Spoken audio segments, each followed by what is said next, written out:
صلاۃ و سلام دائما علیکہ یا حبیبی یا رسول اللہ صلی اللہ علیہ وسلم۔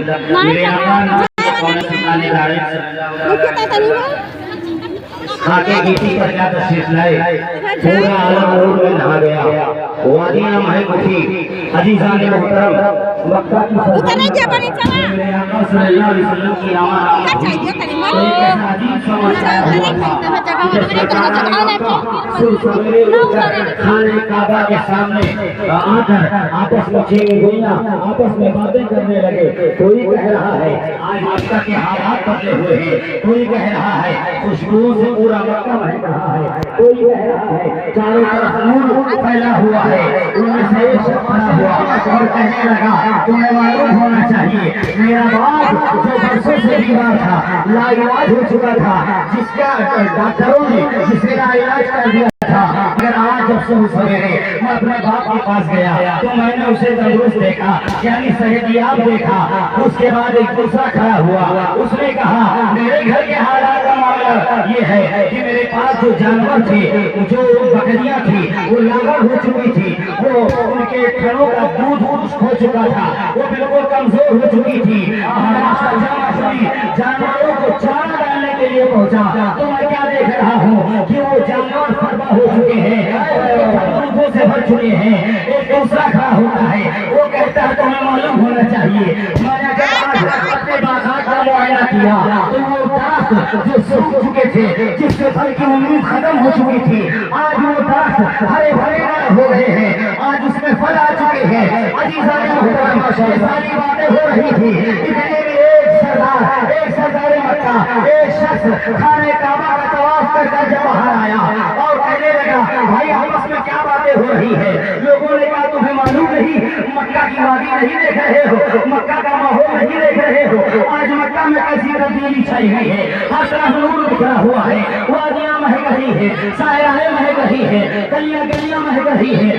عزیزان محترم، آپس میں سب باتیں ہو رہی تھی، اس آنے والے نے کہا آج جو منظر میں دیکھ کر آیا ہوں اگر اسے سنو گے تو تمہارے پیروں تلے زمین کھسک جائے گی۔ لوگوں نے کہا ماشاءاللہ ہے، تو اس آنے والے نے کہا میں خانہ کعبہ کا طواف کر رہا تھا، راستے میں حضرت عبد المطلب سے ملاقات ہو گئی، جن کی آغوش میں بڑا حسین و خوبصورت بچہ تھا، اور اتنا خوبصورت بچہ میں نے مکہ میں کبھی دیکھا نہیں۔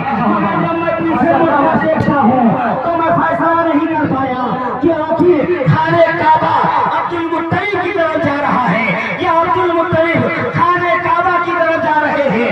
گویا کی خانہ کعبہ کی دیواریں جھک کر اس بچے کو سلام کا نذرانہ پیش کر رہی تھی، اور بریلی کے امام کے زبان میں یہ کہہ رہی تھی جن کے سجدے کو محرابے کعبہ جھکی، جن کے سجدے کو محرابے کعبہ جھکی۔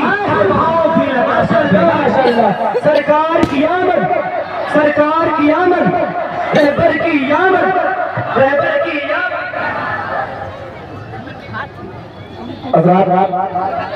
رب تبارک و تعالیٰ قرآن پاک میں ارشاد فرماتا ہے لقد من اللہ علی المؤمنین اذ بعث فیہم رسولا۔ اللہ تعالیٰ نے مومنوں پر بڑا احسان کیا کہ انہیں ایک رسول کو مبعوث فرمایا۔ رب تبارک تعالیٰ قرآن پاک میں دوسری جگہ ارشاد فرماتا ہے قد جاءکم من اللہ نور و کتاب مبین۔ اس کا ترجمہ یہ ہے تحقیق کی آیا اللہ کی طرف سے ایک نور اور روشن کتاب۔ رب تبارک و تعالیٰ قرآن پاک میں دوسری جگہ ارشاد فرماتا ہے وما ارسلناک الا رحمۃ للعالمین۔